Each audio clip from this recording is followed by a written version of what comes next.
E hoje, o que nós estamos aqui? Bem, eu vou te mostrar como fazer a sua família evitar um processo de inventário e impedir que os seus herdeiros sejam rebaixados de classe social o dia que você não mais estiver aqui.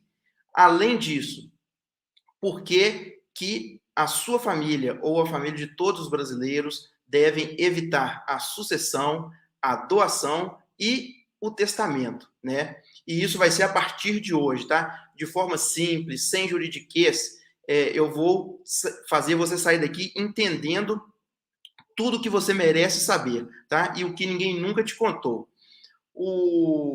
Nesses 3 dias que a gente vai perseguir aqui nessa busca de conhecimento, eu vou mostrar a necessidade que nós temos de fazer o nosso planejamento patrimonial, tá?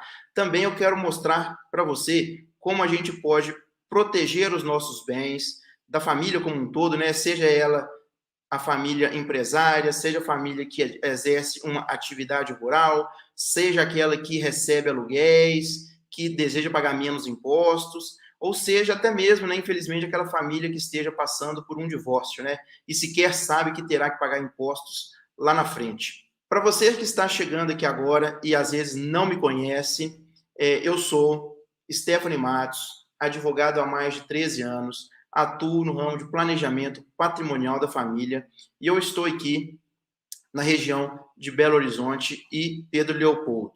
Também a gente atua de forma online e atendendo em todo o Brasil, tá? Graças à internet que hoje nós temos à nossa disposição, a gente consegue fazer esse atendimento online remoto por todas as famílias brasileiras. Como que eu posso ajudar você, né?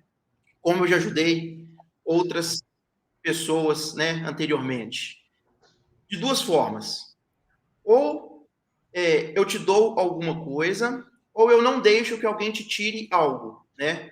E eu vou te dar as duas coisas. Eu vou te entregar algo e ainda vou deixar que não te tirem algo, que é o seu patrimônio, que é o que você lutou a vida inteira para conquistar, né? Ao longo deste encontro, eu vou mostrar justamente isso. Como eu vou te ajudar a você não ficar livre só do inventário, né? Porque ele é um mal que assola a família brasileira, mas também a razão pela qual não devemos fazer a doação em vida, né? Não devemos fazer o testamento, né? E porque eu sempre costumo dizer, o problema é sempre seu, né? Porque você está com um grande problema nas mãos e não sabe, né? Seja você o pai, o dono dos bens, ou você o filho que vai receber esses bens um dia, ou esse ente querido. Então, o problema sempre está com você. E eu vou te mostrar qual é o problema e qual nós temos a solução, tá? O que eu vou te mostrar aqui hoje é basicamente o sistema que os milionários e os bilionários utilizam há décadas para evitar justamente essas 3 etapas que eu falei, o inventário, a doação e o testamento. E isso era disponibilizado apenas para as famílias mais abastadas, né, mais ricas do Brasil, as grandes fortunas. E isso eu vou conseguir levar até você essa informação. Por quê? O que você vai fazer aqui hoje, o que você vai aprender nesses 3 dias de seminário, é um ato de amor. É um ato de amor com seu filho, é um ato de amor com a sua família, é um ato de amor com as pessoas que você ama. Tá? Por quê? São essas pessoas que terão o problema quando você não mais estiver aqui. E às vezes elas nem sabem que tem esse problema. Né? Então, é isso que nós vamos abordar nesses 3 dias. Você tem filho? Responde para mim aqui, por favor, sim ou não. E quando eu digo filho, não necessariamente, né, o seu filho. Às vezes você tem um ente querido, alguém que você gostaria de deixar esses bens, né? É importante para você que alguém, uma pessoa, um familiar receba esses bens de você. Responde no chat aqui para mim, para a gente interagir. Uma outra pergunta. Você tem patrimônio? Você tem bens imóveis a investimentos? E quando eu digo imóvel ou patrimônio, eu não estou dizendo muito imóvel ou muito patrimônio ou de valor elevado. Eu estou aqui perguntando simplesmente se você tem bens, né? Você possui bens, pouco ou muito? Responde, por favor, aqui para a gente dar continuidade. Uma quarta pergunta, tá? E essa para mim é a mais importante. Você gostaria que o sistema atual que a gente tem hoje não levasse um centavo do seu patrimônio, né, para que para que esse patrimônio pudesse chegar até os seus filhos? E quando eu falo sistema, o sistema é cartório, advogado, Estado, despachantes, né? Você deseja que esse sistema não receba um centavo desse patrimônio seu? Você quer isso? Porque se você respondeu 3 ou mais perguntas dessas que eu te falei, você tem um ente querido, um familiar, você tem patrimônio que gostaria que ele recebesse, você gostaria que o sistema não pegasse um centavo desse patrimônio seu simplesmente por um pedaço de papel, né? Porque basicamente é para isso que serve essa transferência de patrimônio. Se você respondeu sim, eu vou te pedir um favor. Não desligue por nada esse vídeo, tá? Porque não pare por nada de assistir esse seminário, porque tudo que eu te disser aqui será determinante, tá? Para você, pode ser, não tem problema. Mas para os seus filhos, para as pessoas que você ama, é mais importante, né? O amor da vida de vocês vai ser mais importante para eles. Eu quero que você entenda o quê? Né? Hoje, basicamente, tem pessoas que elas estão na classe média, né? Ou até mesmo quem tem um pouquinho a mais de patrimônio, ou até mesmo aquelas famílias mais abastadas, né? Abastadas, elas, infelizmente, elas ainda sofrem com o grande mal que é o inventário. Sim, mesmo uma família rica, ela ainda sofre com esse mal. Mas esse mal que as famílias ricas não sofrem são as famílias bilionárias, né? Os bilionários não sofrem com esse mal do inventário. Basicamente, eles nem sabem o que é inventário, o que é doação e o que é testamento. E por quê? Porque eles não passam por isso. Os seus filhos, os seus familiares, os entes queridos, eles não passam por isso, né? Os bilionários brasileiros não passam pelo inventário, pela doação e pelo testamento. Eu vou compartilhar a tela aqui com vocês. Olha para vocês verem como que funciona, né? Na verdade, na prática. Vamos lá. Norberto Odebrecht, né? Ele foi o dono da construtora Norberto Odebrecht. Ele faleceu, né? E ele tinha um patrimônio pequenininho, né?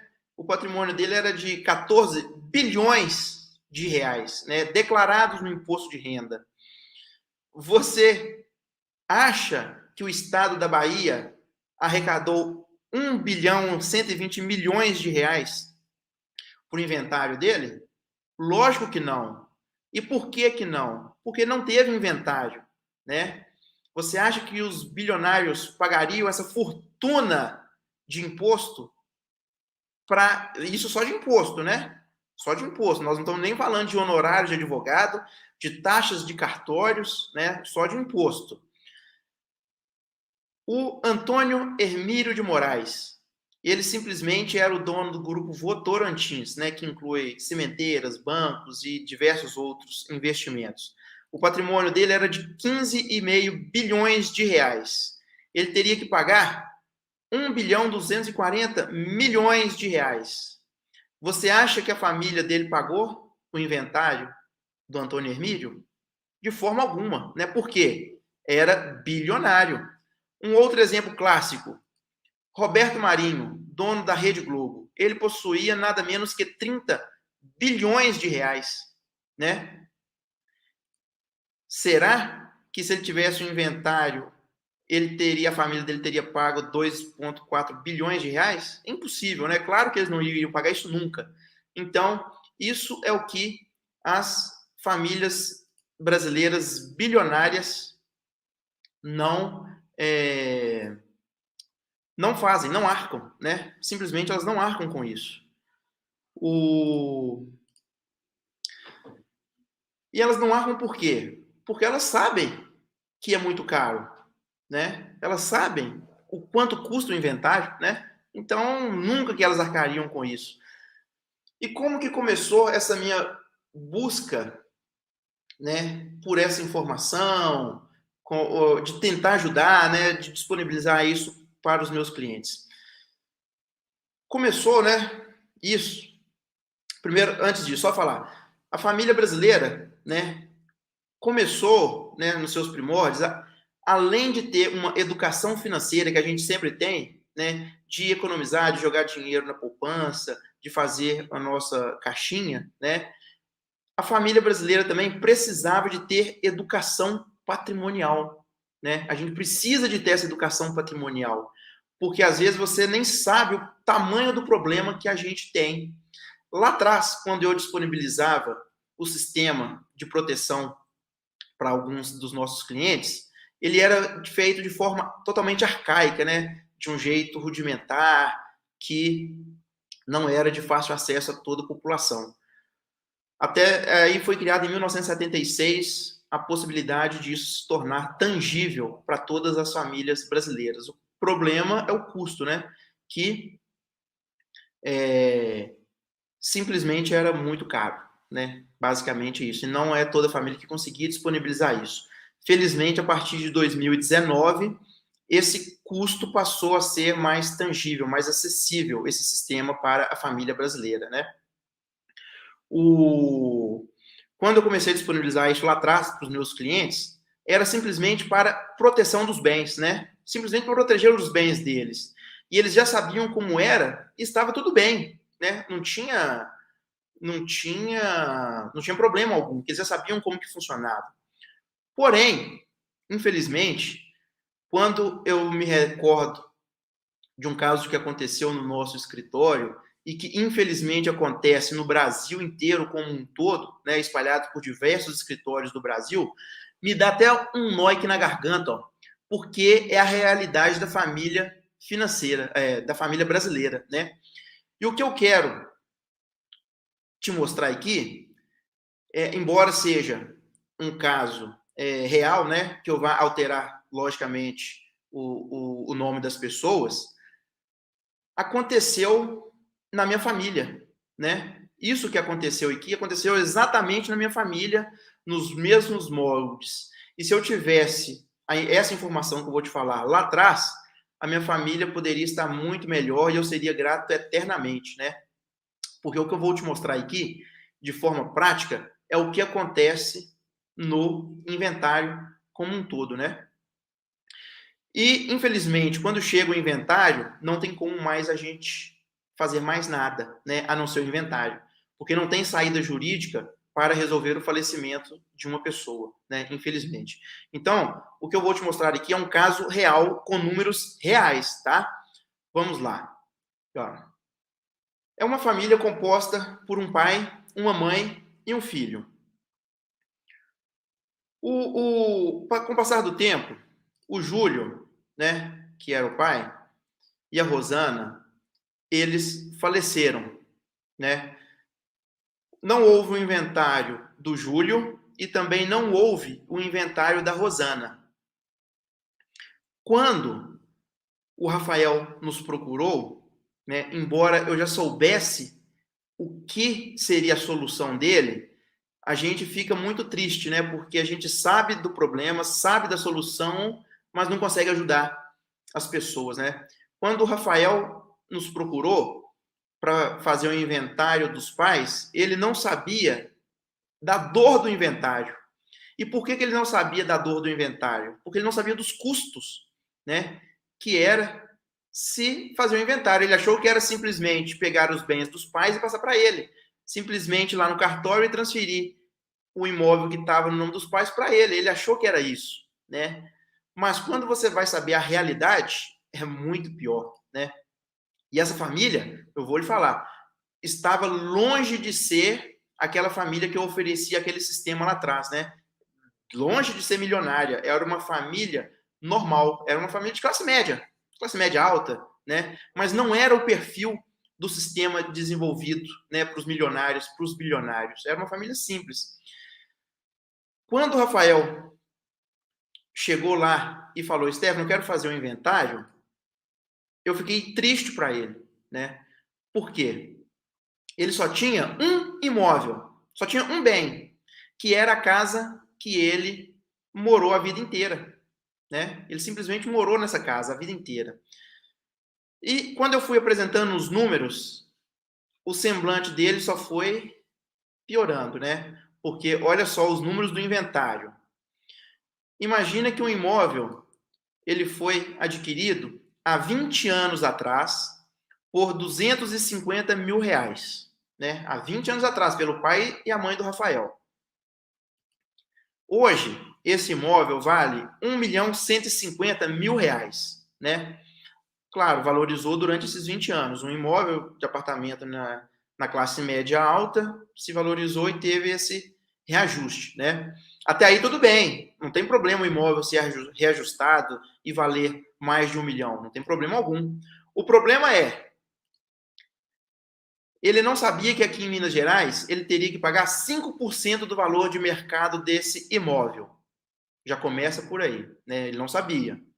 Aqui em Minas Gerais é 5%. Ele teve que pagar 57, teria que pagar, né? R$ 57.500.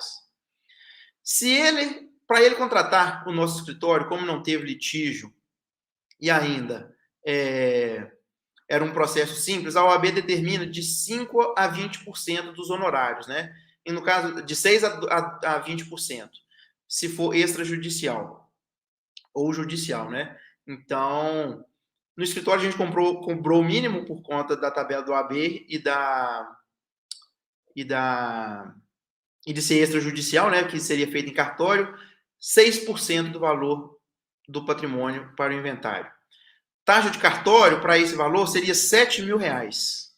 Certidões, porque tem uma pancada de certidões toda vez tem que emitir uma, fica em R$ 3.000. O registro de imóveis também, que é o cartório, quando você faz o inventário, vai em notas, e para registrar o inventário, você vai no cartório de registro de imóveis. Ele arcaria com R$ 7.000. Ele teria um gasto para um imóvel e para um inventário de R$ 143.500. É um absurdo, né? Quando foi falado com ele esses valores, imagina a situação que ele ficou, né? A cara que ele ficou disso. Por quê? Ele não sabia desses custos. Ele não sabe quanto que custa um inventário. Todo mundo sabe que é caro. Mas o quão caro que é? Ele viu na pele, né? E custar R$ 143.000 não tinha problema algum, né? Desde que ele tivesse esse dinheiro, né? Se ele tivesse, o pai dele tivesse deixado R$ 150.000 para ele fazer o inventário, estava tudo bem, ele conseguiria arcar com essas custas, porque são valores que você tem que desembolsar à vista, né? Só que ele não sabia disso, infelizmente, né? Ele não sabia desses custos do inventário. E por que, né, que ele não sabe desses custos do inventário? Porque o povo não sabe, não é falado isso. Nem advogado sabe desses custos para o cliente, quem dirá uma pessoa que nunca ouviu falar ou que nunca passou, né, pelo inventário. Esses números a gente não aprende na faculdade, é somente na prática, né? As pessoas só fazem inventário porque elas não sabem como evitá-lo, né? Não sabem. Igual eu falei ontem na pré-palestra lá. Por que que nos Estados Unidos e na Europa não se faz inventário do patrimônio do falecido, né? Ou também, quando eu falo inventário, tá? Você pode entender aqui doação e o testamento, tá? Porque a doação são os mesmos custos praticamente do inventário, só que se tiver uma cláusula de usufruto, você ainda tem que pagar a mais por isso, e o testamento é simplesmente uma antecipação do inventário, né? Uma fase preliminar do inventário, porque se faz o testamento, obrigatoriamente você tem que fazer o inventário, tá? Aí quando eu falo nesses custos, são essas três etapas do planejamento, tá? Inventário, doação e testamento. Então, como eu disse, por que aqui nos Estados Unidos e Europa não se faz inventário? Por conta disso. Eles sabem do valor do inventário, quanto custa isso para a família deles, né? Lá, só para vocês terem uma ideia, é 40%. Chega nos Estados Unidos, né? Chega na Europa, tem país lá que é 55%, 60% de imposto, né? Você acha isso pouco? Eu acho um enorme, um absurdo, né? E agora no Brasil, aqui em Minas Gerais, é 5%, mas tem estados que é 8%, né? Imagina você pagar 8% de imposto sobre os seus bens. Imagina, só de imposto, né? 8%. É um absurdo, né? Simplesmente para quê? Para nada, né? Eu simplesmente falo que é simplesmente por um pedaço de papel. Então, quem perde com o inventário, né? Simplesmente é o cliente. É você, é a sua família, é o seu filho que vai herdar o patrimônio. É um ente querido seu que vai ter acesso aos seus bens. Essa família, essa pessoa, é que vai arcar com esses custos, né? Infelizmente, isso ela não sabe, né? De como que é. Só fica sabendo quando passa. E quando passa, a dor é insuportável. Porque você simplesmente fala, estou jogando dinheiro fora para um pedaço de papel. E simplesmente para isso mesmo, tá? Por um pedaço de papel, né? Qual que é a solução, né? Solução dessa família, né, que não tem o dinheiro para pagar esses custos à vista, é recolher o dinheiro com o irmão, é vender um bem, é não querer, né, fazer o inventário e quando for fazer para vender o imóvel vai ter que fazer de todo jeito, não tem como fugir disso, né? Então é muito doloroso, né? E eu quero chegar bem perto de você e falar aqui, ó, nesse primeiro dia de seminário, você está aqui porque eu tenho a missão de te fazer compreender a necessidade de se fazer o planejamento patrimonial, né? Existe até mesmo a razão de economizar no imposto, né? Em impostos que você está vendo. Mas isso, ó, é uma pequena parte da solução, né? Da grande razão que você está aqui. Retomar as contas disso aqui, tá? Você lembra que o Rafael teria que gastar R$ 143.500 para o inventário da família dele? Para um único imóvel? Né? Igual a pergunta que o Fábio falou para a gente lá atrás, se uma pessoa tivesse um imóvel, teria que fazer inventário? É exatamente esse exemplo aqui, tá? Você que mandou a sua dúvida lá na comunidade. Quanto que isso representa, né? Para o patrimônio da família, dessa família do Rafael? 13% do patrimônio se esvai com a realização do inventário se a pessoa tiver o dinheiro à vista para pagar, né? Só que você lembra lá atrás que o Rafael não tinha esse dinheiro? Não tinha, né? Qual foi a solução dele? Vender o imóvel, né? Por quê? Ele não tinha os R$ 150.000 para pagar o inventário. Como que ele ia fazer para fazer o inventário dos pais? Vendeu o imóvel. Só que ele não sabia do problema, porque o problema só estava nascendo para ele, né? Quando você vende um imóvel no inventário, não sei se você sabe, você paga com você vende ele com um deságio, né? E nesse caso, o deságio ele gira em torno de bens para que está em inventário de 20%, né, em média. Ou seja, 20% a menos do bem de valor de mercado dele. E se a gente estiver falando de imóvel rural, tá? Esse deságio pode ser até maior, viu? Não se limita a 20%, não. Por exemplo, na minha família, foi mais de 30% de deságio no imóvel rural. Então, é outra peculiaridade que a gente tem que observar, tá? O imóvel rural, ele tem uma desvalorização maior do que um imóvel urbano em certos casos, tá? Então, o problema pode ser maior ainda para quem tem uma fazenda ou um sítio, alguma coisa nesse sentido. O Rafael teve que vender o imóvel com 20% a menos, ele passou de 1.150.000 para R$ 920.000. Foi o dinheiro que ele vendeu o apartamento, né? Só que ele não sabia que quando se vende um imóvel, você tem que pagar um ganho de capital, né? Que nesse caso chega até aproximadamente 15% do valor, né? Que é o imposto de renda. E nesses custos ainda tem que colocar corretagem, custos administrativos, né? Então ele teve uma redução de 15% desse valor. Ou seja, recebeu 920 mil, pagou 15% a menos, né? Retomando as contas, olha que absurdo. Ele pagou R$ 143.500 de inventário que ele teria que pagar, né? Ele teve que pagar um ganho de capital de R$ 100.500. Ele gastou nada mais, nada menos que R$ 244.000 com esse inventário. Isso é conta que ninguém te fala, né? Isso é conta que você não sabe. Eu sabia do Rafael, né, desse problema, né? Eu sabia desse problema. Só que ele não sabia quando ele deixou fazer o inventário dos pais, né? Quando a família foi procurar fazer o inventário. E você sabe quanto que ele perdeu? Vamos retomar as contas, só para você ter uma ideia, né? Ele vendeu por 920 mil, gastou R$ 244.000.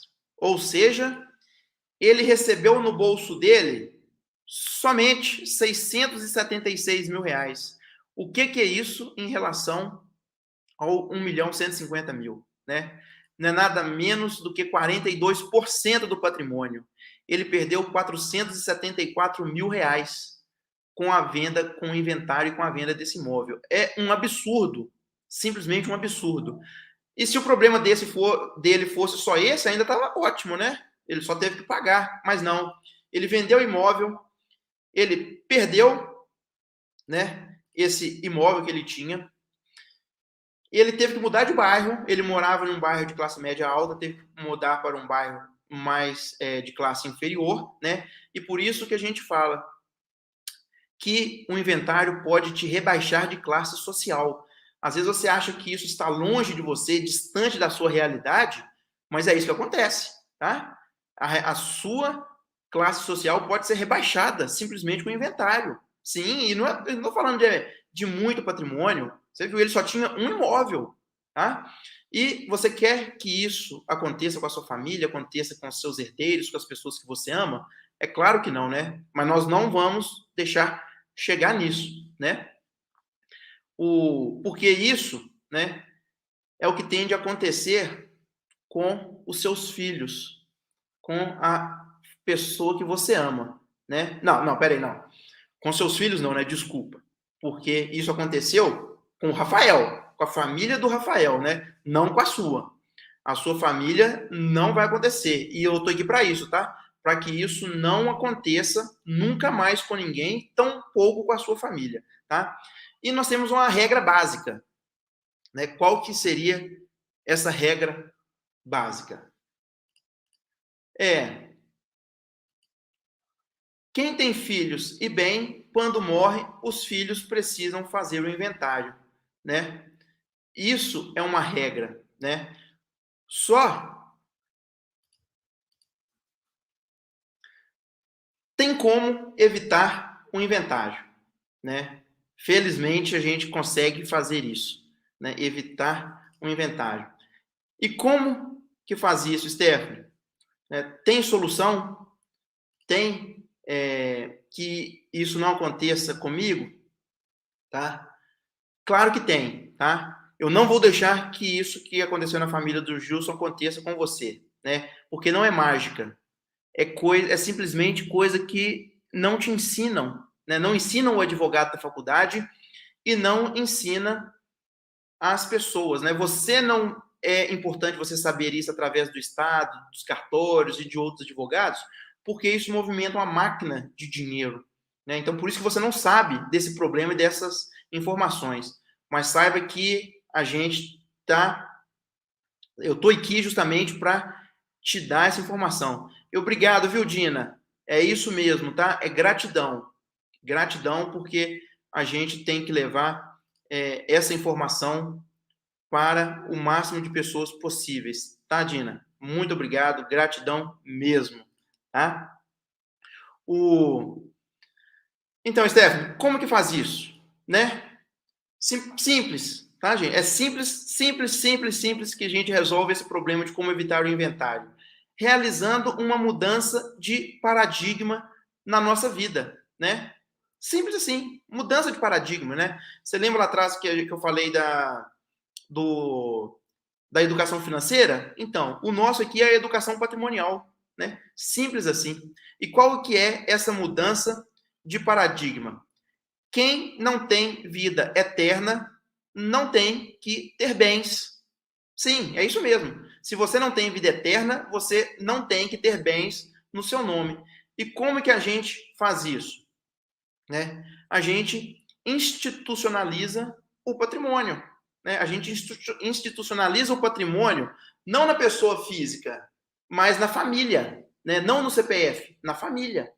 A gente coloca esse patrimônio todo para dentro da família. Né? E é isso que chama institucionalizar o patrimônio. E como que se faz isso?